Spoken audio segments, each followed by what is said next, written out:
하나님을 찬양하며 또 말씀을 통해서 들려줄 하나님의 음성을 기대하며 온 여러분 모두에게 성령님이 개별적으로 역사하셔서 들려주시는 말씀이 나에게 들려주시는 하나님이 나를 만나서 들려준 음성으로 다가오는 복이 여러분 모두에게 있기를 주님의 이름으로 축원을 드립니다. 우리가 구원을 받아 하나님의 백성으로 살아간다고 해도 육체를 가지고 살아가는 이상 이 땅에 머물 때 어쩔 수 없이 수많은 제약을 받으며 살게 됩니다. 영적인 사람이 되었다고 해서 예수 믿고 구원받았다고 해서 발에 흙을 묻히지 않고 걸어다니지 않습니다. 날아다니지도 않습니다.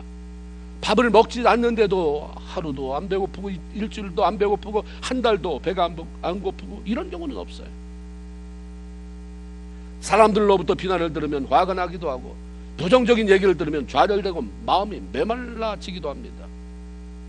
우리가 죽음을 통해서 육체를 벗어나 하나님 나라에 들어가기 전까지 수없이 죄의 유혹을 받게 되고 환경을 통해 주어지는 그런 염려, 근심, 걱정 이런 것들을 벗어난다고 하는 것은 그렇게 쉬운 일이 아닌 것입니다. 한 번 은혜 받았다고 해도 그것이 지속되지 않아요. 계속 지속시키지 못하면 나 옛날에 은혜 받아봤어. 그 다음에는 메말라지니까 은혜를 차라리 안 받았으면 사모할 텐데 받아봤는데 별거 없더라. 지속되지 않아요. 사단은 우리 인간이 얼마나 연약한 존재인지 알기 때문에 끊임없이 충동해와요. 가족을 통해서 충동받고 이웃을 통해서 충동받고 교인을 통해서 충동받고 이러지 말아야 되는데 누구 말 들으면 갑자기 분노가 일어나기도 하고 그래서 끊임없이 충동하는 거예요. 저건 내가 몇 번 건드리면 쓰러진다. 은혜 좋다. 은혜 받을 때까지 그 지속 저 사람 열흘 간다. 한 달 간다. 내가 거기다 힘쓰지 않는다. 내가 한 달 후에 다시 돌아오마. 끊임없이 충동하지. 은혜를 다 쏟아버리면 나타나는 게 짜증스러워져요. 답답해져요. 하나님한테 뭐라고 얘기해도 응답이 없으니까 이 답답함을 쏟아놔야 되는데 그게 누구냐? 사람이요. 사람에게 쏟아놓게 돼 있어요. 은혜 잃어버리는 여인은 남편을 잡게 돼 있고 은혜 잃어버린 부모는 자식을 잡게 돼 있어요. 은혜 잃어버린 교인은 누군가를 잡게 돼 있습니다. 직장인 누굴 잡든지. 그럼 우리 성도들에게 필요한 것은 철저한 하나님 안에서의 자기 관리인 것입니다. 직장생활 할 때면 승진해야 되고 그러기 위해서 조건이 있으면 거기에 맞추려고 애쓰잖아요. 우리 예수 믿으면 믿어주는 것으로 너무 어떻게 특권이 있는 것처럼 그 자기 관리 안 해요. 교회 가주면 됐잖아. 가졌는데 또 뭘? 이라고 말할 때가 많은데 철저한 자기 관리. 우리가 끊임없이 주님을 닮아가려고 하는 애씀이 필요하죠. 빌립보서 3장 12절 사도 바울이 한 말입니다. 내가 이미 얻었다 함도 아니요 온전히 이뤘다 함도 아니다. 오직 내가 그리스도 예수께 잡힌 바 된 그것을 잡으려고 나는 계속해서 달려간다. 사도 바울이 어떤 사람이에요? 수도 없이 많은 은혜를 받고 은사가 있던 사람입니다. 우리가 3,000층이 있는 줄도 모르는데 그분은 갔다 온 사람이에요. 어디 말로 표현할 수 없는 그런 것이 있더라. 내가 받은 은혜의 은사들 신령한 경험들에 만족하지 않고 나는 끊임없이 예수 닮아가려고 주 안에서 최선을 다한다. 이분이 이렇게 얘기했어요. 똑같죠? 은혜 요만큼 받았다고 해서 은혜는 이제 더 이상 관심이 없고 다른 일에 세상 것에 우리가 빠져버린다고 한다면 메말라가는 것은 순간이에요. 여러분의 세상에서 이민사회에서 돈 버는 건 힘들지만 쓰기는 참 쉽다. 빠져나가는 건 너무 한 시간에 몇 불 받고 했는데 한 번 사고 나면 한 번 병원에 갔더니 왕창 쏟아져 나가더라. 이런 말들 하세요. 은혜 받는 거 힘들어요. 쏟아버리는 건 너무 쉬워요. 다시 회복하는 건 너무 힘들어요. 그러니까 관리해야 돼요. 끊임없이 예수 닮아가려고 애씀이 있어야 되죠. 또한 은혜로운 환경과 좋은 믿음의 사람들과의 교제가 필요합니다.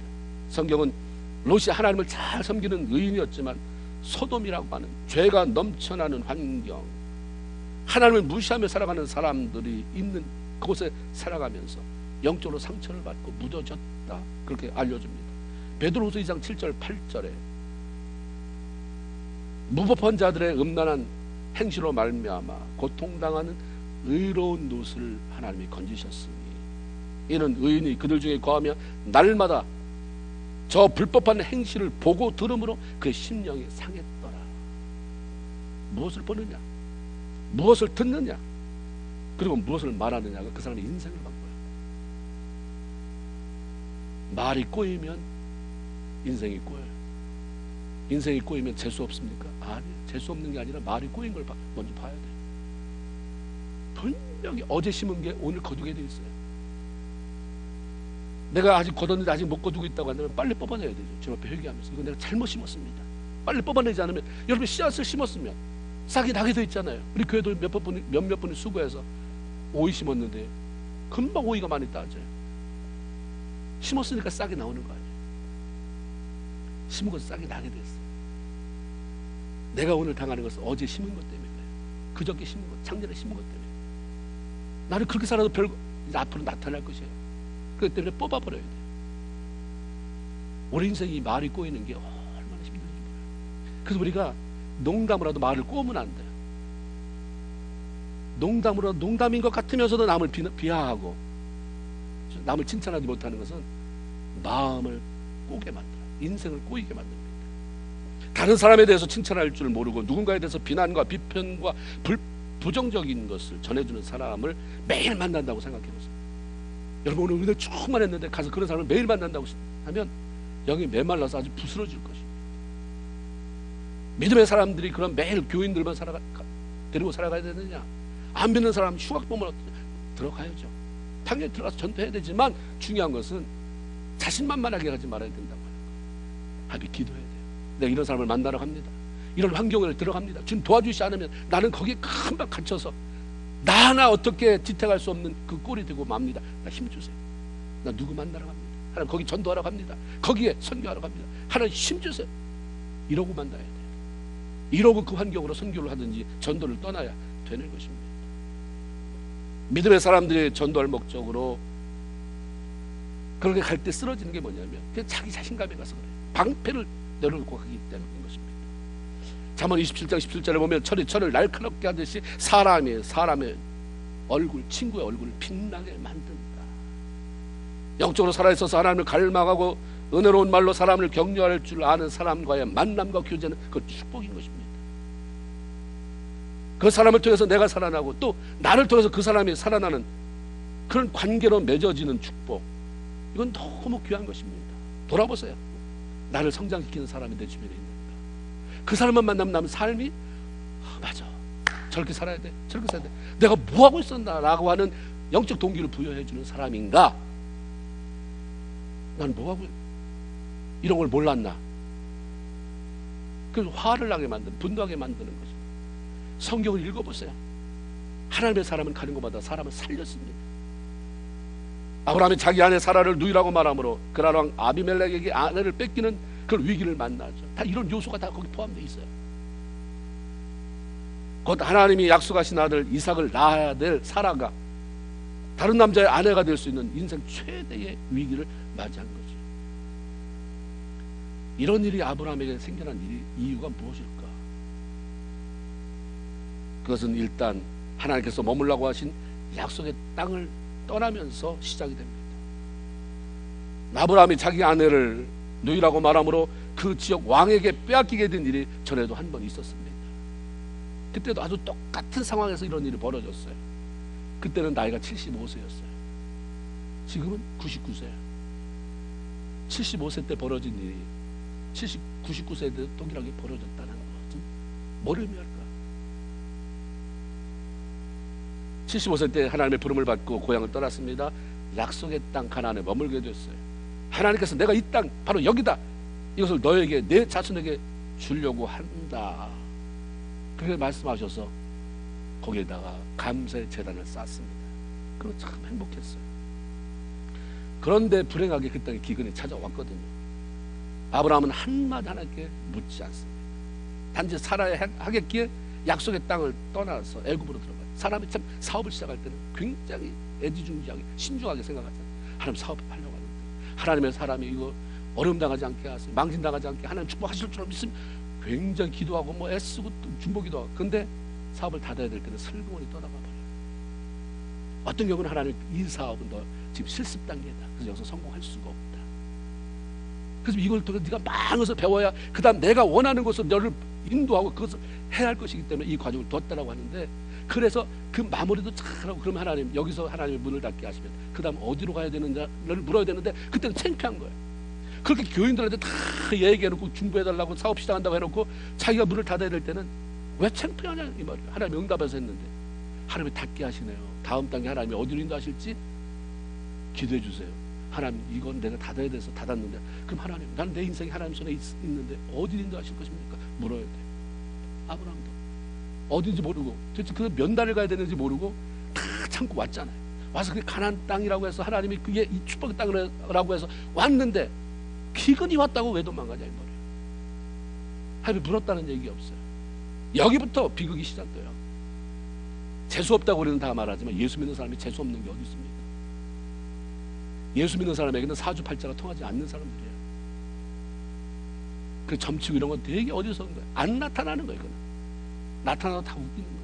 이미 하나님이 우리의 인생을 계획하고 계시는데 무슨 사주팔자가 어디 있어요? 그럼 물어봐야 되는 거죠.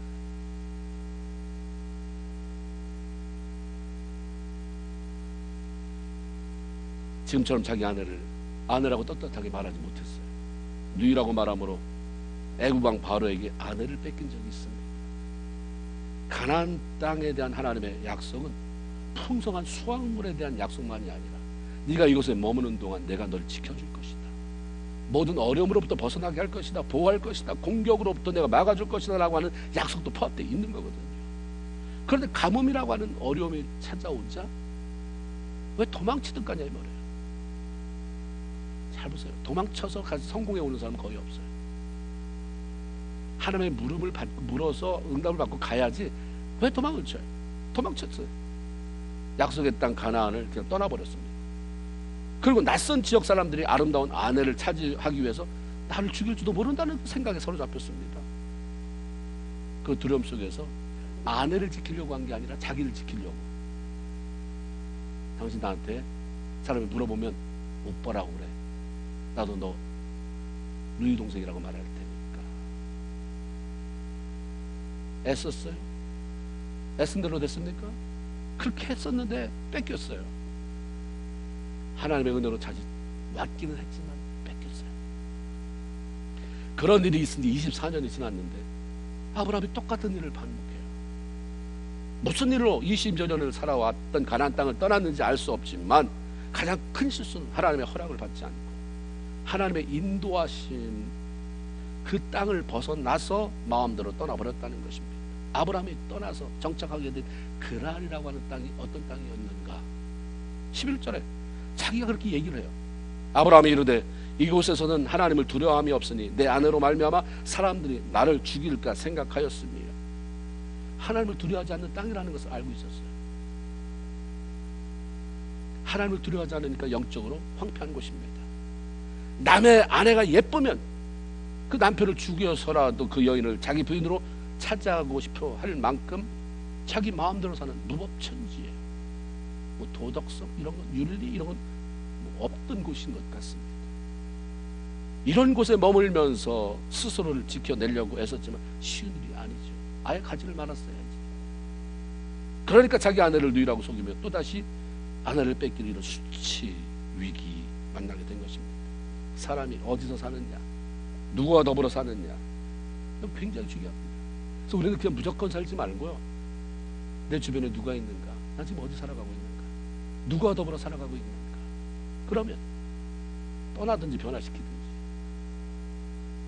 사람 원망하지 말고 그 사람을 내가 하나 변화시킬 힘을 주시옵소서. 나는 알아서 이렇게 하나님께 물어보기라도 하고 하나님께 기도하는 사람이니까 하나님 내가 만나는 사람 변화시켜주세요.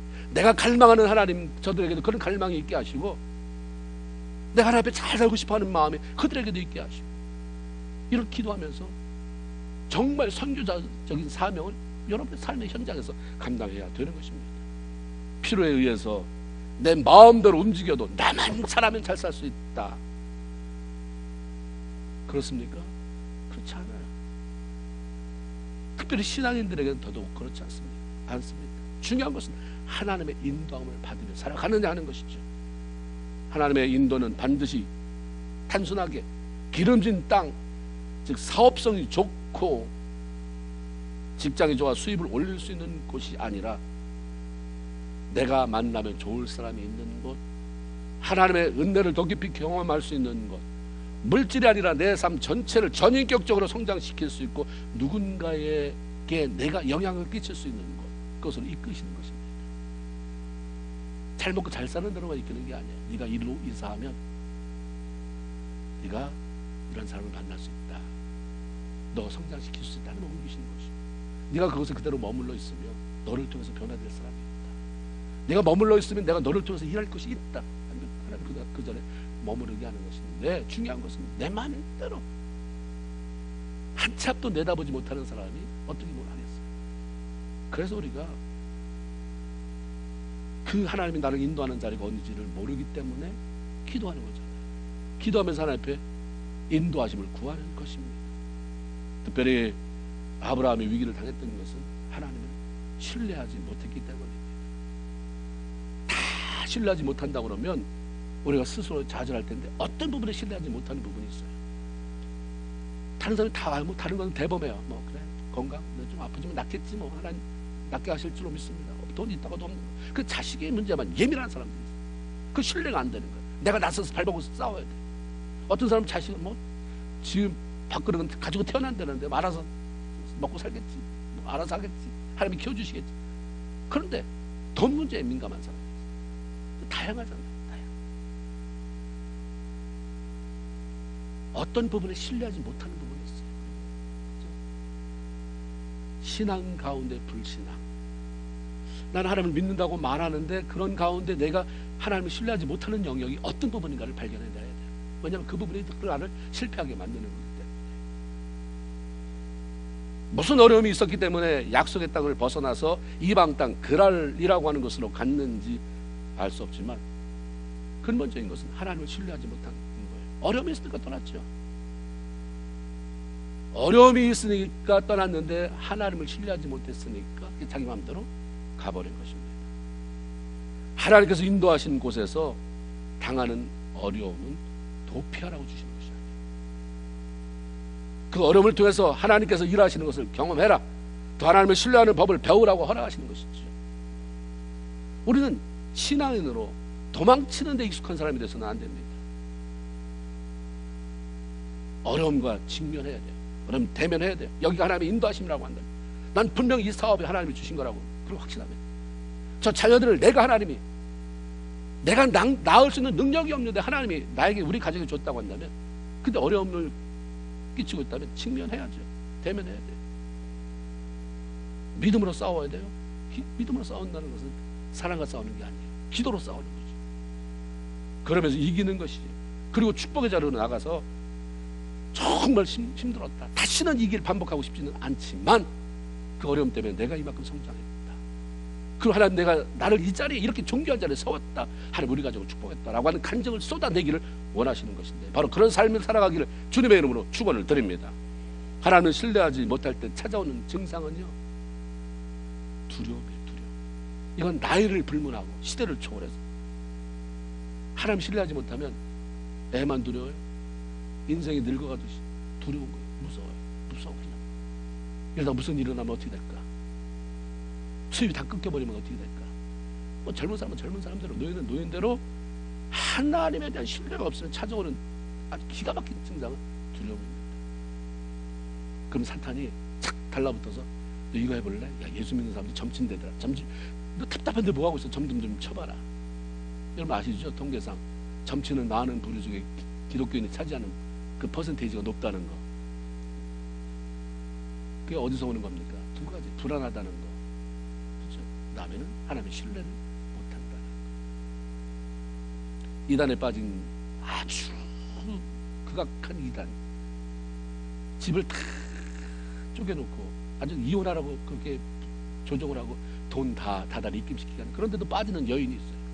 전에 예수 믿었습니까? 믿었다니까. 어느 교회에 집사요. 한 해 몇 년, 30년 믿었어. 어떻게 이런 데 빠집니까?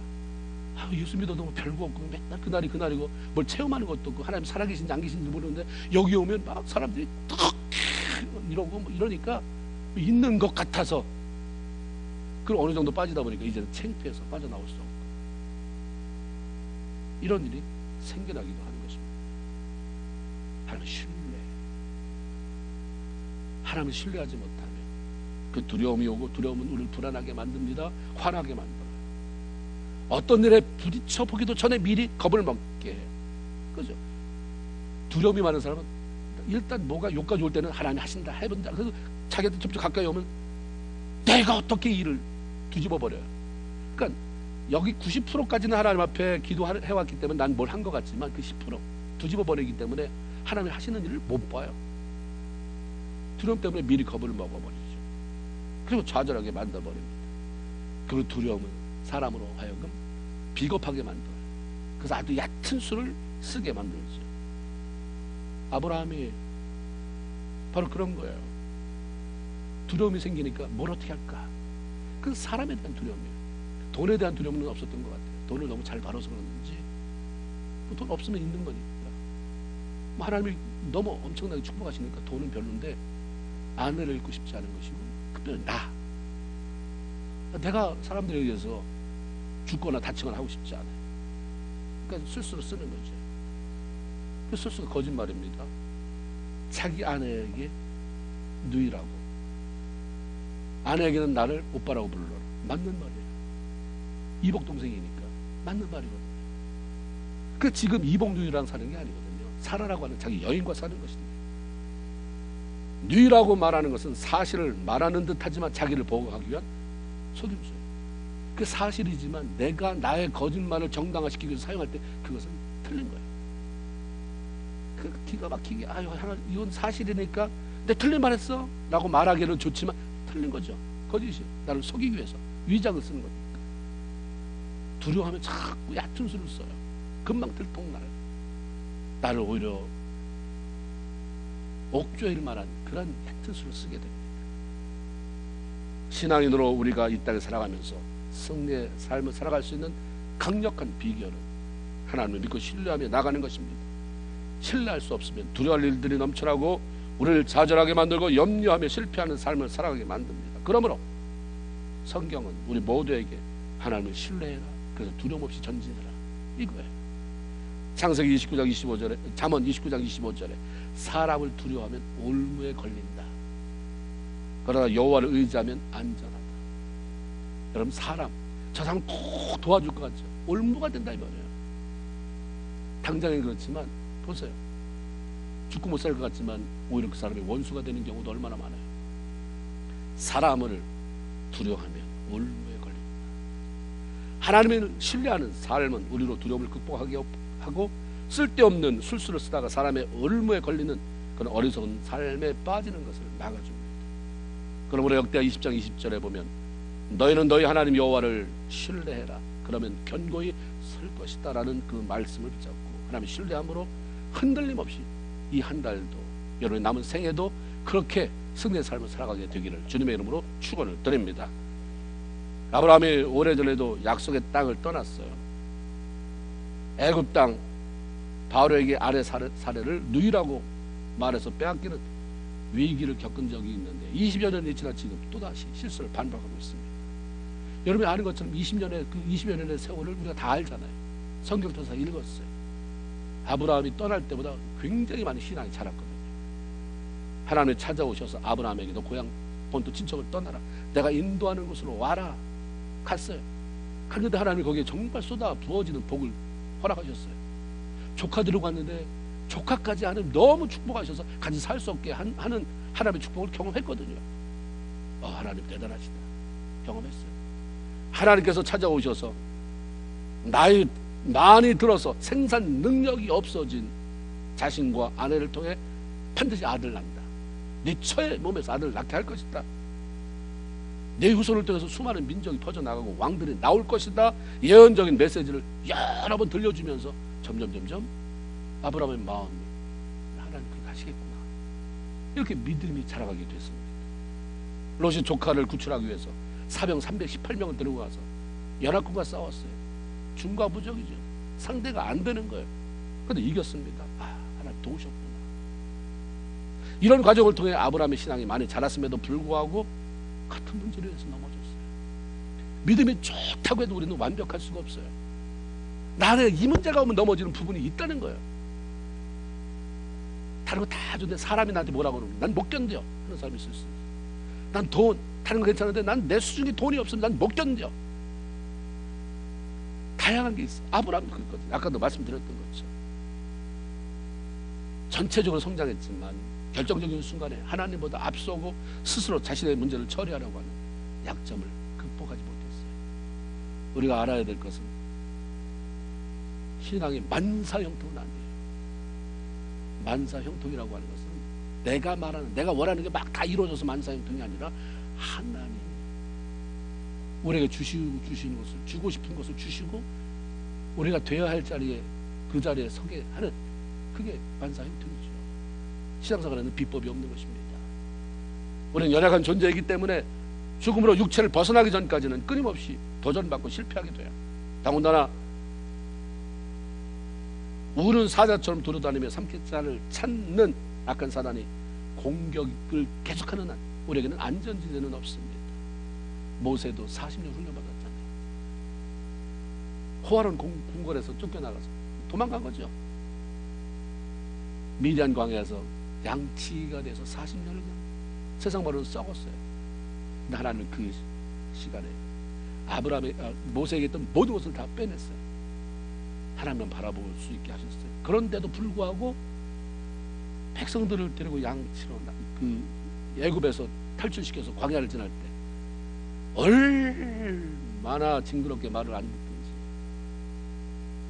가만히 있으면 하나님 다 알아서 해주는데 그렇게 달달 볶고, 그러니까 그냥 하나님이 반석에 명하여서 물나게 하라 하는데 그냥 지팡이로 반석을 있는 대로 때리잖아요.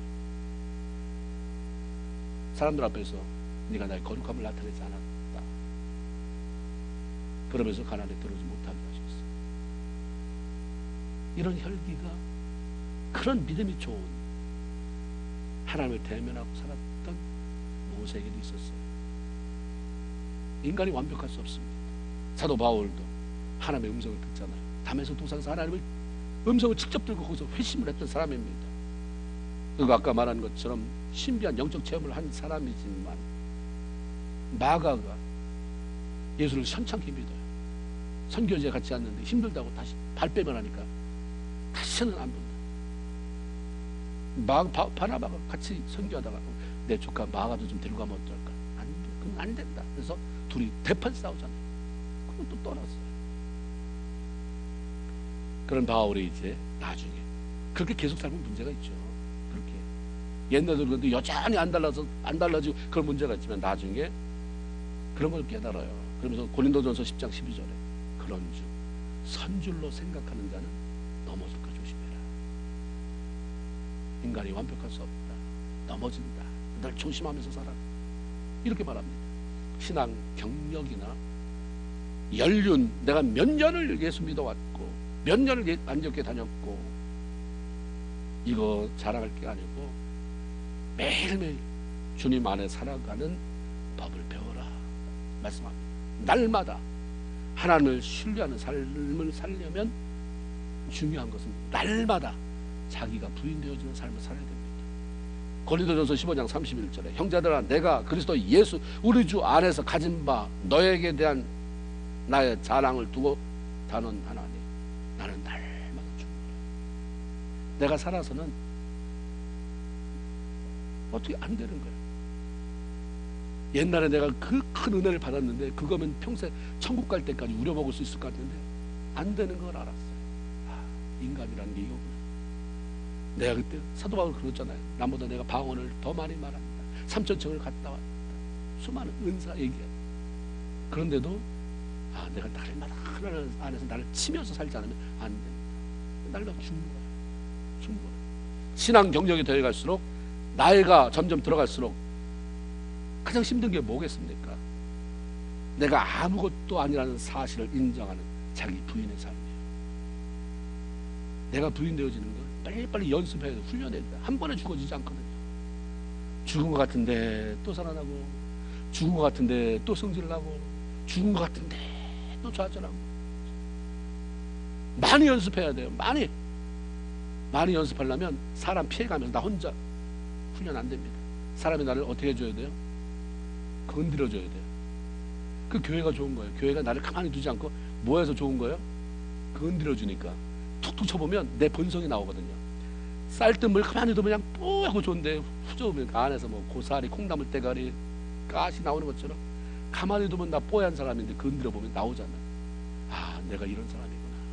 그래서 회개하고 날 자꾸 바꿔가는. 그래서 성도가 좋은 거고, 날 그러니까 어떤 사람이 더 좋은 거예요?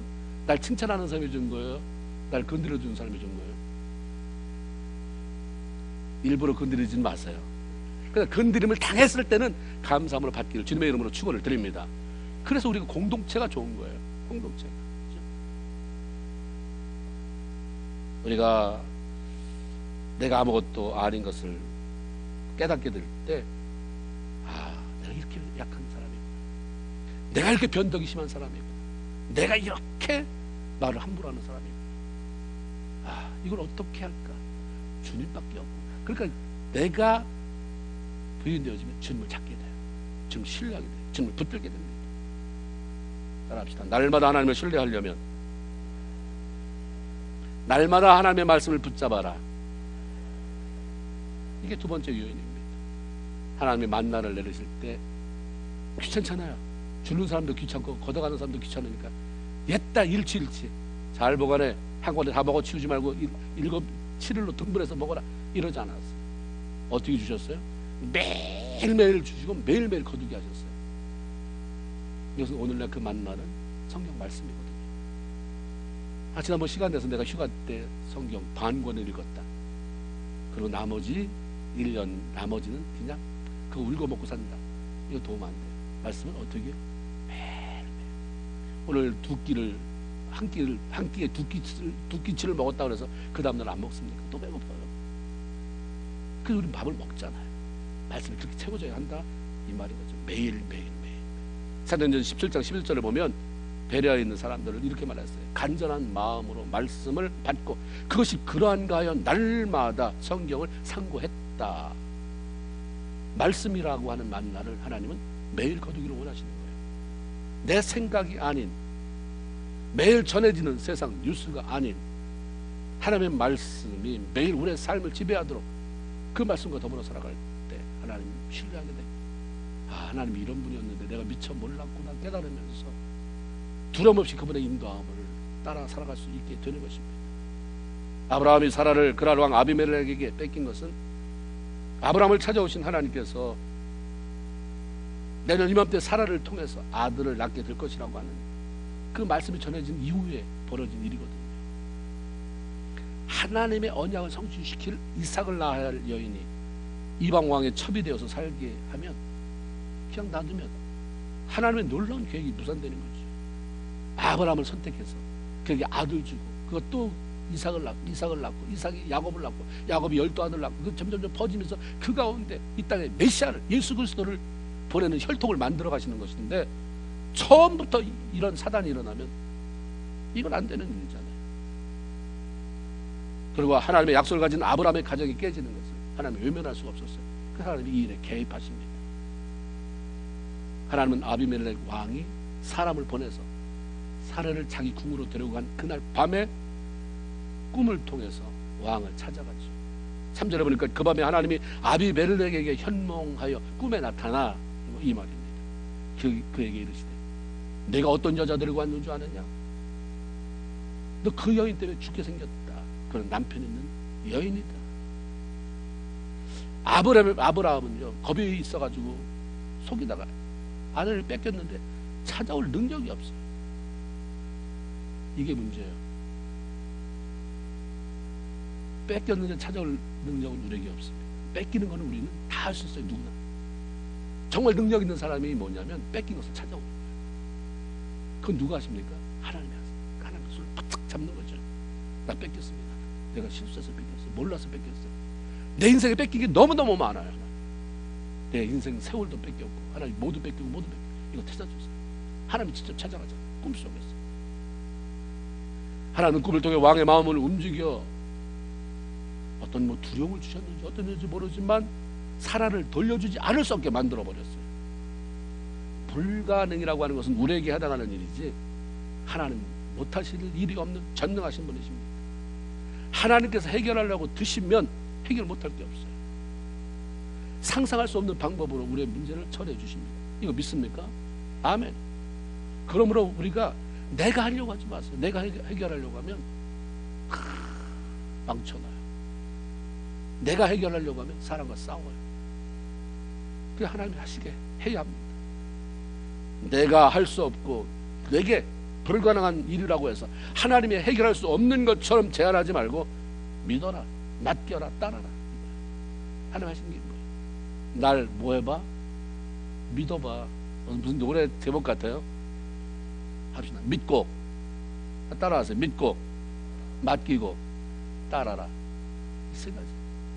이거 너무 간단하잖아요. 시작. 예, 믿고 맡기고 따라라. 이것입니다. 왕은 하나님의 책망에 대해서 아브라함이 아내를 누이라고 했으니까 내가 그랬죠. 또 사라도 자기 오빠라고 말해서 내가 그랬는데 악한 의도는 없습니다. 똑같은 행동을 해도 악한 의도를 가지고 말하는 사람이 있고 그렇지 않은 사람이 있잖아요. 어리버리하게 몰라서. 그럼 기회를 줘요. 악함이 내 안에 있으면 안 돼요. 악한 의도가 악해요. 이건 하나님 기뻐하지 않아요. 사실 이 사람은 정말 악한 의도가 있어서는 아닌 거예요. 자기 이쁜데 거기다가 남편도 없는 자기 오빠랑 뭔 사연이 있는지 그게 오빠랑 같이 지내고 있다니까 저 여인 내가 데려오면 좋겠다. 하나님 그렇게 얘기한 거지. 그리고 아브라함에게도 찾아가서 너 왜 네 부인인데 유부녀인데 나에게 누이라고 속여서 내가 데리고 와 큰 죄에 빠지고 이 나라가 어려움 당하게 만드는지 항변합니다. 그러나 이미 저항할 수 없는 하나님의 능력을 경험했고 아브라함의 부부가 이토록 하나님 앞에 존귀한 자인가? 하나님이라고 하는 절대자가 어떻게 한 인간의 그 가정사를 수습하기 위해서 여기 찾아오신단 말인가? 그러니까 뭐 두려운 거죠. 함부로 할 수 없으니까 내어주기로 돌려주기로 마음 먹었습니다. 그래서 아브라함에게는 양과 소와 종들을 선물로 주고 아내 사라에게는 은 1000개를 줌으로 사람들 앞에서 수치스러웠던 것들을 모면하게 그렇게 배려해 줬습니다. 아브라함이 제대로 정직하게 말하지 않아서 일이 복잡해졌는데 하나님은 왕을 책망하세요. 왕은 사라를 돌려보내며 아브라함의 가정에 선물까지 해줘요. 잘못은 아브라함이 했는데 왜 아비멜렉 왕을 책망하시나? 하나님께서 왜 이렇게 아브라함을 선대하시나? 선하게 좋게 대우를 하시는 겁니다. 선하게 대우를 받는 이면에는 혹독하게 훈련을 받아야 돼. 단 한 가지 우리가 알아야 되는 것은 뭐냐면 하나님의 입장에서 볼 때 아브라함은 약속을 가지고 있는 사람이기 때문에 하나님의 약속. 아브라함을 찾아가셨어요. 그를 부르셨어요. 내가 말하는 대로 따르면 내가 너를 축복한다. 내 자손을 하늘 별처럼 땅에 모래알처럼 그렇게 줄 것이다 했는데 그 약속을 돌려줬는데 아브라함이 그 말씀에 오케이 따라왔잖아요. 약속이 성립됐어요. 하나님의 약속 안에 들어와 있습니다. 내가 말했을 때 그 약속에 저가 오케이 하고 따라왔기 때문에 하나님은 아브라함을 책임지기로 하신 것입니다. 우리가 나의 죄를 위해서 십자가에 달려 돌아가신 예수 그리스도를 믿음으로 구원을 받았다고 하는 것은 전적으로 신실하신 하나님의 사랑 때문입니다. 언약에 신실하신 하나님의 사랑이 나로 하여금 구원에 이르게 했잖아요.